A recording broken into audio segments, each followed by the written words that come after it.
বিৰাজমান আৰু সকলো বিষয়ৰ প্ৰতি জ্ঞাত। তথাপি আপুনি সুধিছে আপুনি যেতিয়া পৃথিৱীত ৰামৰ অৱতাৰ গ্ৰহণ কৰিছিল, তেতিয়া মই আপোনাৰ ভাতৃ লক্ষ্মণ স্বৰূপে আপোনাৰ সেৱাৰ বাবে গৈছিল। তেতিয়া মই বহুত কষ্ট সহ্য কৰিবলগীয়া হৈছিল। কোৱা শ্ৰেষ্ঠনাথ, মই যে তোমাক বহুত পৰিশ্ৰম কৰাইছিলোঁ আৰু বহুত কঠিন কাম তোমাৰ দ্বাৰাই সিদ্ধি কৰাইছিলোঁ, সেইবাবে তুমি কষ্ট পালা, নহয়নে?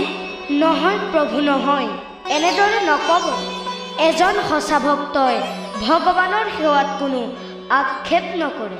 আৰু যিমানেই কঠিন কাম নহওক কিয়, যিমানেই পৰিশ্ৰম নহওক কিয়, মই অকণো কষ্ট নাপাওঁ প্ৰভু।